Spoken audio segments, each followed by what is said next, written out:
If you're going on a cruise, you might be getting some well-meaning but outdated cruise tips. Yes, this can happen from friends and family, reading cruise blogs, and even watching cruise YouTube videos.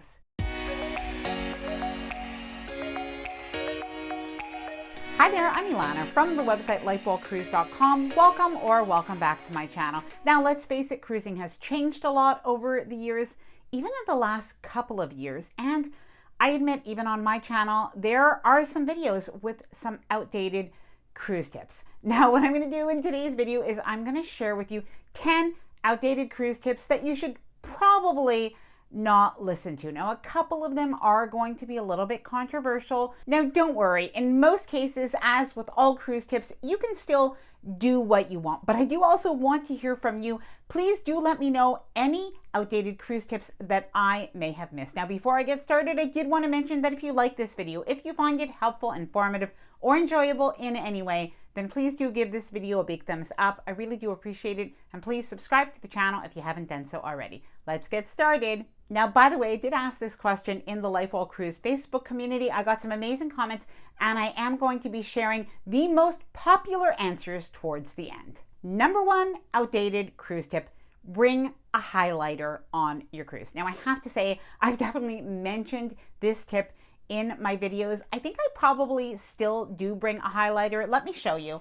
Basically, what I like to do, and I still kind of do it, but it really isn't necessary, but is with the paper planners or the newsletters that you'll get in your cabin every day, what I still like to do, sometimes I do it a little bit less, but is highlight some of the activities that I might want to participate in the next day. However, I have to admit, I use the cruise line app much more than I did even a couple of years ago, and I do think maybe for my next cruise, I might just leave my highlighter at home. Please let me know if you use the cruise line app or if you prefer the paper planners. Number two, bring walkie-talkies on a cruise to communicate with other people in your group. Now, not only is this really an outdated cruise tip, but we even have a cruise line that has recently announced, well, that they have prohibited or banned the bringing of walkie-talkies on cruise ships. Now, in the past, this was definitely something that people did to communicate maybe with their kids, with their wives, husbands, other people that were on the cruise ship. But these days, all cruise lines really do have an app where you could use their messaging service. And as well, a lot of people do purchase the internet package, which means that you can text people, use WhatsApp, and send Facebook messages. Number three, I think this one might be a little bit controversial, because speaking of cell phones, you do not need to bring a cell phone on a cruise. Now, I have to say, more recently, we are using cell phones for apps when we travel, and it really just is becoming something really commonplace. At the same time, cruise lines do have apps, and we do need to do our online check-in, and oftentimes, even when we are boarding, we might need to show some of the different documentation right on our app.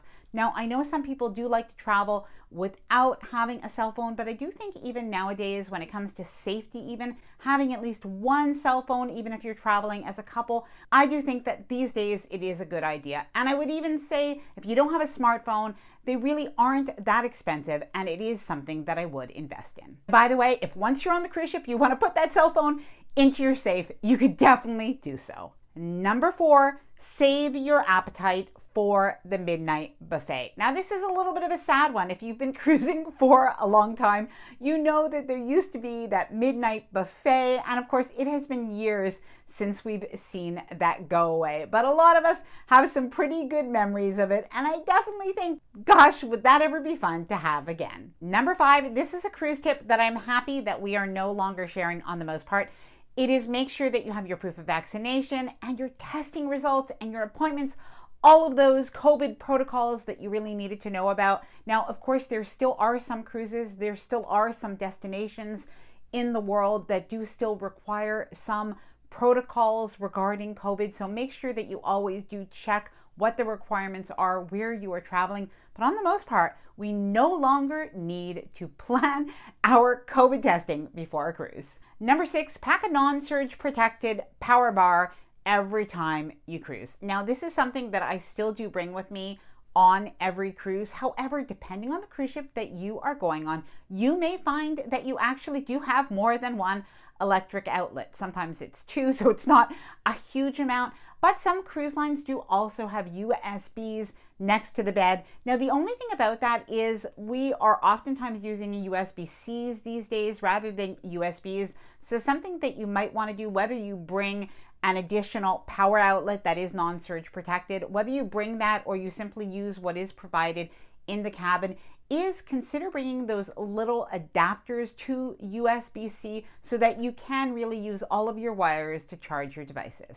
Now, if you do need them, I will leave a link to that down in the description below this video. Number 7, make sure that you bring enough cash to put in those little envelopes that are left in your cabin to tip the waiter, your cabin attendant, the assistant waiter, the maitre d', and so on. So of course, most cruise ships now, instead of having those envelopes, are charging you automatic daily gratuities, a crew incentive, or even a service charge. And we are no longer, most of the time, paying out cash directly to the crew. Of course, if you do want to tip any additional amounts, you are always welcome to do so, but definitely that is a cruise tip that is now outdated. Number 8, make sure that you sign up if you want to for the Hairy Legs contest and any of those other kind of contests that were held next to the pool.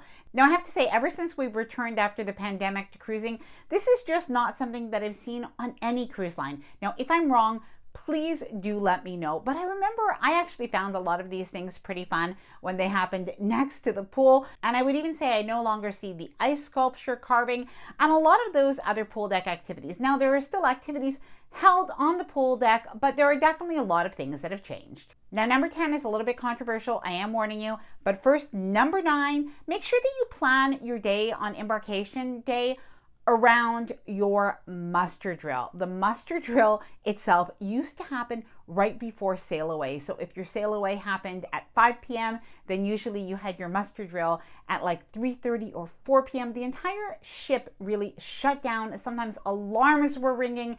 People were walking down the stairs in their life jackets. That just doesn't happen anymore. It's definitely not something that you have to consider. At least on most cruise ships, we are now doing the safety drill and the e-muster on our phone with a simple safety check-in. Number 10, don't hate me. You can still do what you want on this one, but the outdated cruise tip is don't forget to pack your formal wear. Now, you can still bring formal wear. You can still bring dressy clothes on a cruise, but those strict dress codes, just in practice, it just doesn't seem like they are really being enforced on cruise ships. And a lot of cruise ships, as a matter of fact, have gone away from a true formal night to an elegant night or a dress your best night or a chic evening, which I really do think is okay. A lot of people do like to dress up and some people just don't. So it does leave a lot of flexibility. Now, if you love formal night, really, keep dressing up, take your photos. You look fabulous, by the way. And if you don't like dressing up, that's okay too.